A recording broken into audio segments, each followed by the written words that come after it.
Mashel Teitelbaum, Terror and Beauty, is compiled by Andrew Kear. It's a beautiful book. It's the winner of the Canadian Jewish Literary Awards for Jewish Culture. It features more than 200 reproductions of artworks from the full scope of Mashel Teitelbaum's career. Mashel Teitelbaum said about his work, "What I'm saying I'm painting, in effect, is the terror and beauty of life." Andrew Kear has compiled essays and reflections on the life and work of one of Canada's most talented artistic outsiders. Originally from Saskatoon, where his family home was a hub for the small but vibrant Jewish community, Mashel Teitelbaum, who died in 1985 at age 64, drew on his upbringing steeped in Hebrew school, Yiddish study, and Jewish youth activities.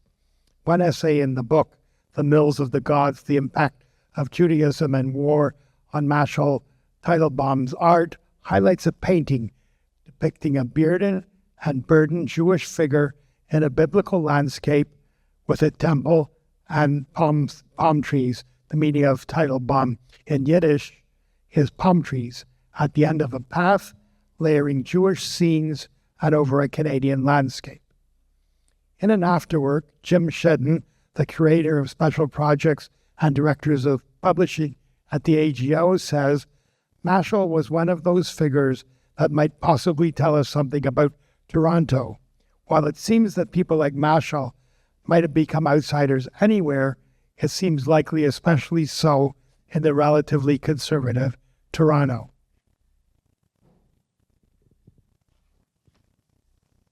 Again, on a personal note, I found out about the book that for years Mashel Teitelbaum lived on Avenue Road near Cottingham. I live on Cottingham near Avenue Road. His wife, Ethel Teitelbaum, was a founder and president of the Toronto Jewish Film Society right here at the Miles Nadal JCC. It's time that we knew more about the legacy of Mashel Teitelbaum. With Mashel Teitelbaum, Terror and Beauty, you do, and it's worth it. So thank you, Andrew Kear. Thank you so much. It is a deep honor to receive this recognition from the Canadian Jewish Literary Awards. I'm humbled before such an illustrious jury and extend sincere thanks to them for their commendation. 2025 marks the 40th anniversary of Mashel Teitelbaum's passing in August 1985. For me, as a researcher, Teitelbaum proved a challenging but irresistible subject. He was a man for whom there was no room for small talk or small thought. His Ashkenazi roots trace back to Tsarist Russia, from where his father Max fled, escaping pogroms and political instability. Max was settled in Saskatoon by 1913, established West Side Dry Goods, and married Sarah Kilstein. Mashel Alexander was born in 1921. The Jewish population of Saskatoon was small and was subjected to the discriminations of the day, from quotas on memberships to the presence of a very brazen Ku Klux Klan. Early on, Teitelbaum faced the racial taunts of the schoolyard, but also made connections outside his family's close-knit Jewish community. He had a self-admitted inherent wildness. From the beginning, his attitude toward authority, especially institutional authority, was hard-bitten. Isaiah Berlin would have called him one of those properly tragic artists. The only thing which can be regarded as properly tragic, Berlin wrote, is resistance. Resistance on the part of a man to whatever it is that oppresses him. Teitelbaum was allergic to oppression, at times tragically so.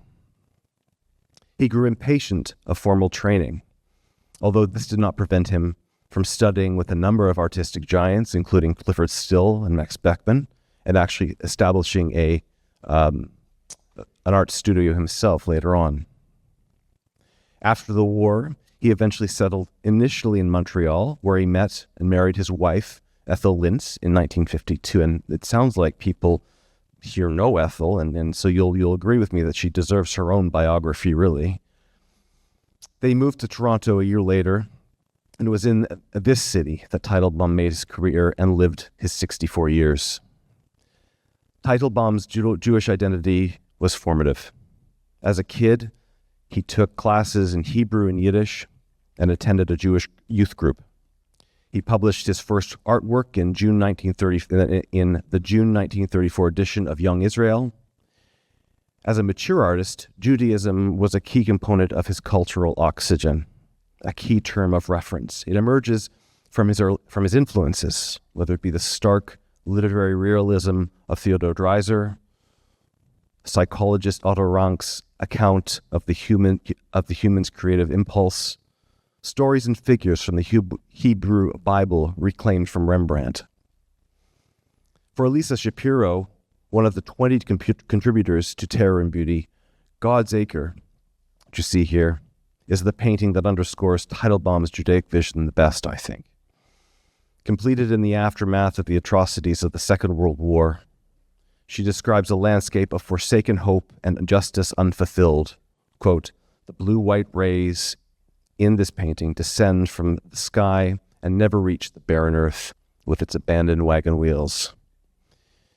In the end, Mashel Teitelbaum was that rare soul who can unveil the thrum of life itself, his work always wavering between natural beauty and existential terror, becoming and suffering, substance and void. Terror and Beauty would not have been possible without the cool-headed and enduring managing editors Jim Shedden and Robin Liu. And I also want to thank our publisher, Goose and Workbook. The Office of Gilbert Lee designed a book that honors the creative energy, weight, and power of Teitelbaum's art. There were many Mashel Teitelbaums, many faces and phases of the artist. A single perspective on his life and art would have been insufficient. And so very early on, it became clear that the book needed to be kaleidoscopic in perspective. So to all 20 of my fellow contributors, the book's talent legion, Margaret, Andrew, Alyssa, Sasha, Archie, Janet, Duke, Maya, Sky, Gary, Margot, Ehor, Natalka, Jacob, Bernice, Sarah's Milroy, and Kale, John's, Sasaki, and Pilipchuk, thank you.